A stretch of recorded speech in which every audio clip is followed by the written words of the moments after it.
Viruses create होते और multiple बीमारी हमारे शरीर में पैदा होती है। ब्लड सर्कुलेशन के मैकेनिज्म को समझने से पहले हमें कुछ बातों को समझना है। मैं आपको इंटरकनेक्शन करके बताऊंगा what is the magnetism, what is the blood circulation, what is the oxygen. इसको हमको समझना है। जैसे आपको मैंने बताया कि हमारा शरीर सराउंडिंग की मैग्नेटिक फ्रीक्वेंसी को खींचता है, जिसके कारण हमारा हार्ट पंपिंग करता है। जैसे इलेक्ट्रिक पंप को चलने के लिए इलेक्ट्रिसिटी चाहिए, वैसे हमारे हार्ट को चलने के लिए पृथ्वी की नेचुरल मैग्नेटिक पावर चाहिए, जो आज हमें कम मात्रा में मिलती है। क्योंकि मैंने जैसे आपको कहा कि हमारे 3 फीट में लोहा है। हमारा हार्ट 1 मिनट में तकरीबन 70 से 80 बार धड़कता है, और जब जब धड़कता है तो 75 to 80 ml ब्लड पूरे बॉडी के अंदर सर्कुलेट करता है। लेकिन वो तभी कर पाएगा जब आपको सराउंडिंग की मैग्नेटिक पावर मिलेगी।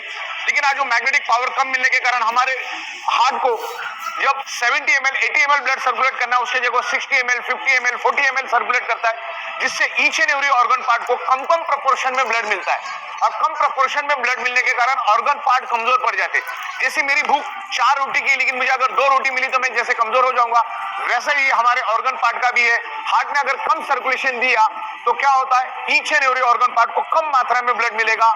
तो ये मैग्नेटिज्म, ब्लड सर्कुलेशन, ऑक्सीजन का क्या एक दूसरे के साथ संबंध है, उसको मैं आपको समझाता हूँ। हमारा हार्ट पंपिंग करता है, और पंपिंग करके each and every organ part को, each and every blood cells को ऑक्सीजनेटेड ब्लड सर्कुलेट करने का काम करता है। और जब उसमें से ऑक्सीजन फिनिश हो जाता है तो उसमें बचता है हार्मफुल पॉइजन कार्बन डाइऑक्साइड। और हमारे हार्ट के अंदर 4 चैम्बर है, 2 में वो प्योर ब्लड को मैनेज करता है, 2 में वो इम्प्योर ब्लड को मैनेज करता है।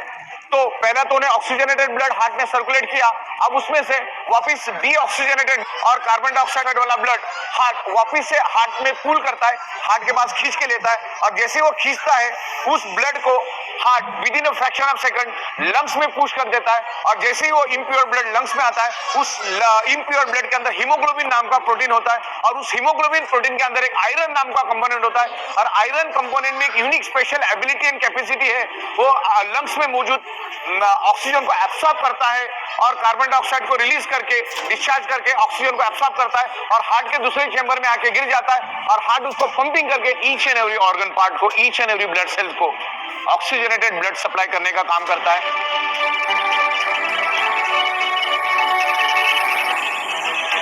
हार्ट जब डीऑक्सीजनेटेड ब्लड यानी कार्बन डाइऑक्साइड वाला ब्लड लंग्स में भेज देता है तो उसके अंदर का आयरन ऑक्सीजन को एब्सॉर्ब करना शुरू कर देता है। अगर मैग्नेटिक इन्फ्लुएंस अगर मिलेगा, मैग्नेट की शक्ति अगर उस आयरन को मिलेगी, तो जहां पर वो अंदाजन 30 ml ऑक्सीजन एब्सॉर्ब करने वाला था या 30 ml ऑक्सीजन को बाइंड करने वाला था, उसके जगह वो 50% भी कर सकता है, 60% भी कर सकता है, 70% भी कर सकता है, 80%, यानी ऑक्सीजन मैक्सिमम मात्रा में वो आयरन खींचने की कोशिश करेगा अगर आप पे मैग्नेटिक इन्फ्लुएंस है। तो आज ईच एंड एवरी पर्सन को मैग्नेटिक पावर कम मात्रा में मिल रही है, क्योंकि आज हमारे 3 फीट में लोहा है।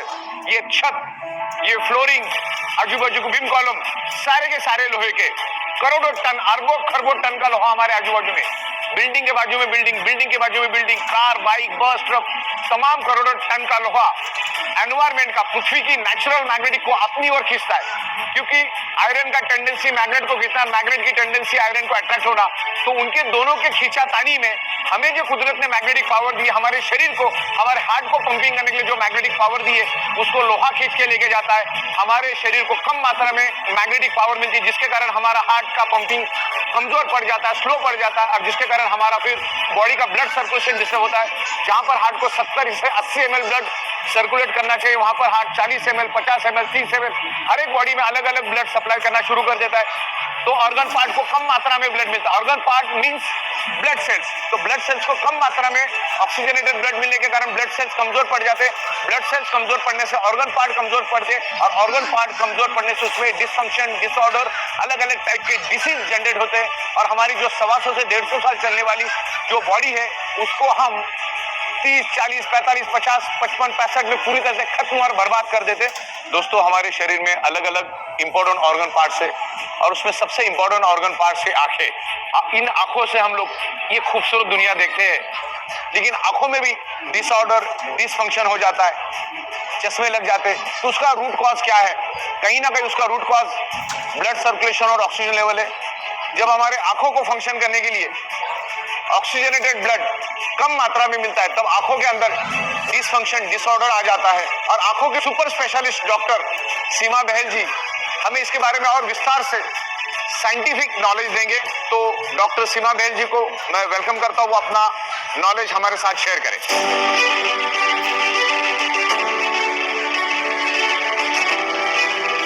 Hello friends, I'm Dr. Seema Bahel, an eye specialist in Mumbai, working for last 25-26 years. So today I'm just going to talk about the importance of blood circulation and oxygen levels in our body, especially eye.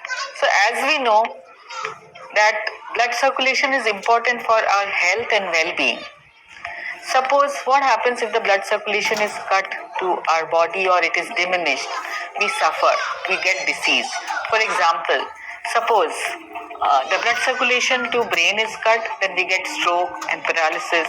Suppose the blood circulation is cut from the heart, then we get heart attack, and maybe we can die also if it's a massive. Suppose the blood circulation to extremities or any body part is cut, then we suffer from gangrene and various kind of problems because of that. Being an eye doctor, I would like to talk a little bit more about eyes. So the front portion of our eyes, that is the cornea. Suppose the blood circulation to cornea is compromised, what would happen? The transparent membrane will become hazy and we would not be able to see properly. We'll have pain, photophobia and all that. Suppose we cut the blood supply to the retina. What happens? It's like an eye stroke. The blood supply is not reaching retina. It becomes cloudy, hazy, swollen. Your vision totally goes away. If not treated well in time, it could lead to blindness. So this is very well established that you have to have good blood supply and oxygen for eyes to, be normal.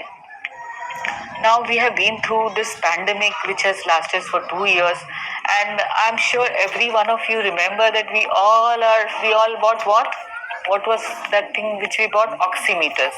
We were checking our oxygen levels all the time. So that is because the COVID compromised the oxygen levels because lungs were affected.